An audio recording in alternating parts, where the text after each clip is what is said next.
uno puede concebir todo esto como una cosa que quedó en el pasado, que quedó guardada en el baúl de los recuerdos y que no tiene ninguna vigencia hoy en día.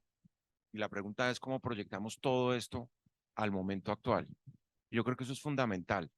Y es fundamental por la coyuntura que está viviendo el país, en donde, de nuevo, y yo creo que la carta del doctor González es bastante elocuente al respecto, estamos viviendo un paréntesis democrático en todos los sistemas políticos latinoamericanos y en el mundo.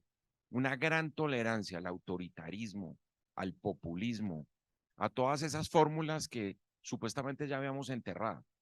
Y que en el caso de las nuevas generaciones, este es un mensaje a ustedes, que les tocó nacer en democracia, crecer en democracia, y que no supieron las luchas que nos tocó a los que veníamos atrás para recuperar esos espacios democráticos que se perdieron. Además, fíjense ustedes, digamos, dentro de escenarios muy suaves, porque en Colombia no se dieron las grandes dictaduras y la dictadura duró 3 años o lo que duró la dictadura de Rojas, y se armaron unos pactos entre políticos para que la cosa volviera a la normalidad.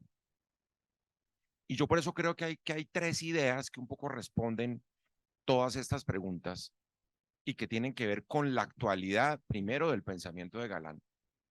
Claro, hacer futurología de qué hubiera pasado con Galán presidente es bastante complejo, pero lo que sí es cierto es que de alguna manera lo que fue todo el ideario político de Luis Carlos Galán quedó reflejado en el esfuerzo que hicimos en 1990 y 1991 en la Constitución del 91 y se convirtió en el gran consenso de Colombia. Ojo con eso, el consenso más grande de la historia de Colombia, que nunca lo alcanzó, por supuesto, el Frente Nacional, fue el consenso que se dio en el marco de la Asamblea Nacional Constituyente.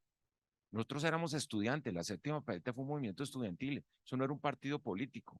Nos quisieron convertir en partido político. Cuando yo aspiré, que es la única vez que he aspirado a una posición de elección popular, éramos los estudiantes de la séptima papeleta, así se llamaba el movimiento de la séptima papeleta, que abrió además el espectro electoral a que de ahí en adelante no solo los partidos políticos tuvieran la representación ciudadana, que es lo que sucede hoy en el mundo.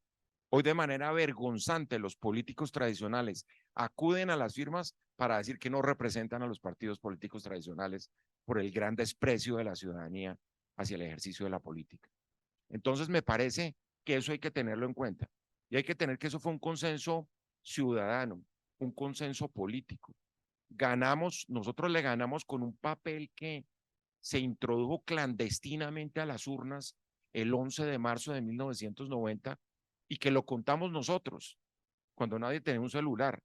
La única máquina disponible que en esa época, que ustedes ni la conocen, las nuevas generaciones, era una cosa grandísima que se llamaba un fax, y a través de eso, que es una copia que mandaba a uno, ese era el gran avance de la tecnología en ese momento, con, con los datos y los resultados de 25 ciudades del país. Y así ganó la séptima papeleta. Y le tocó al gobierno del presidente Barco reconocer ese hecho político. Y cuando por primera vez se votó con tarjetón, porque fíjense ustedes, se llamaba la séptima papeleta, y esta es una cosa que vale la pena aclararle, sobre todo a los jóvenes, porque en ese momento se votaba en Colombia con papelitos dentro de un sobre. No había un tarjetón como ustedes lo tienen, que es una sábana donde ustedes ven todas las opciones y ponen la X enfrente del uno o del otro. No. Ustedes tenían que votar por senadores, representantes, diputados, concejales, alcaldes. Ya había elección popular de alcaldes y por primera vez se eligió al candidato del Partido Liberal, que fue Gaviria, y que después fue el presidente en una consulta popular. Entonces eran 6 papeletas. La genialidad de nuestra propuesta fue decir, ¿sabe qué? Metamos una séptima que diga voto por una Asamblea Nacional Constituyente, que la hizo la gente a mano. Esto se convirtió en tal bola de nieve que el tiempo y el espectador las imprimieron, pero eso no dio abasto.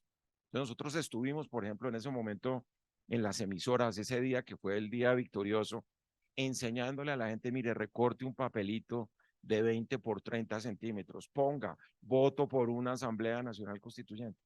Y después los jurados recogían eso y como no la podían contabilizar, y eso yo lo logré a través de una carta que le mandé al registrador de la época, que le pregunté qué pasa si los jurados de votación se encuentran un papel adicional. Y el registrador afortunadamente contestó, porque todos decían, van a hacer anular los votos ustedes de todos los colombianos. Digo, no, eso no anula el voto. Que quede en el registro de observaciones cuántos de esos papelitos entraron a la urna. Y ellos mismos nos contaron la séptima papeleta sin querer y sin la formalidad. Y fíjense que fue un movimiento totalmente informal, una cosa inédita en la política colombiana, porque yo